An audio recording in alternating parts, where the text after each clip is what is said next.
Halo semuanya, selamat siang. Kembali lagi di news hari ini. Pada kesempatan kali ini, kita sama-sama akan membahas mengenai fakta-fakta apa saja sih mengenai manajemen. Sebelum itu, izinkan saya memperkenalkan diri.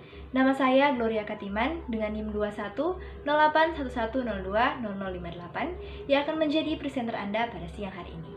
Langsung saja kita masuk ke fakta yang pertama yuk. Yang pertama adalah hakikat manajemen. Kata manajemen berasal dari bahasa Prancis kuno, manajemen, yang artinya seni melaksanakan dan mengatur. Istilah manajemen juga berasal dari kata manajemen atau dalam bahasa Inggris yang berasal dari kata to manage, yang artinya mengurus atau tata laksana. Menurut Kamus Besar Bahasa Indonesia atau KBBI, manajemen adalah sekumpulan orang yang mengatur pekerjaan atau kerjasama di antara berbagai kelompok atau sejumlah orang untuk mencapai sasaran.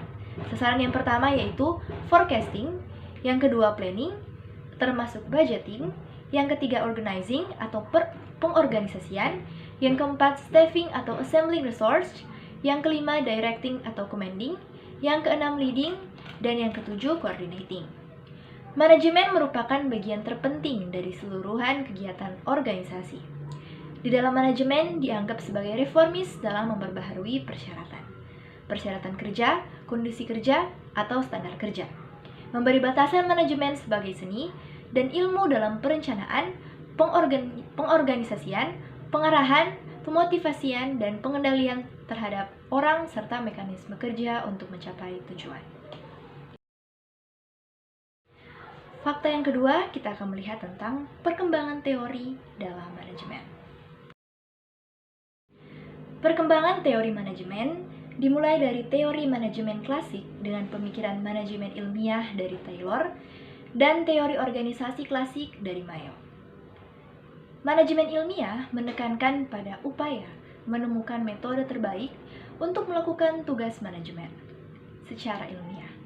Sedangkan teori organisasi klasik menekankan pada kebutuhan mengelola organisasi yang kompleks yang memfokuskan pada upaya menetapkan dan menerapkan prinsip dan keterampilan yang mendasari manajemen yang efektif. Perkembangan selanjutnya yaitu dengan menekankan pendekatan sistem yang dipersatukan dan diarahkan dari bagian-bagian atau komponen-komponen yang saling berkaitan. Namun sayangnya, saat ini penerapan manajemen hanya didasarkan pada pendekatan kontingensi yang memadukan antara aliran ilmiah dengan perilaku dalam suatu sistem yang diterapkan menurut situasi dan lingkungan yang dihadapi. Kita masuk dalam fakta yang ketiga, yaitu pemecahan masalah dan pengambilan keputusan dalam manajemen. Masalah dalam manajemen adalah pertanyaan yang belum bisa dapat dijawab secara langsung. Karena pada titik awal, belum diketahui aturan atau hukum yang dapat digunakan untuk mendapatkan jawabannya.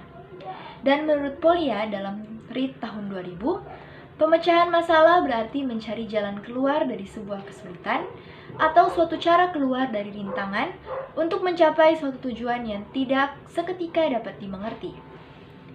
Pengambilan keputusan banyak pengertiannya menurut ahlinya masing-masing dan juga menurut tempat serta kepentingannya masing-masing.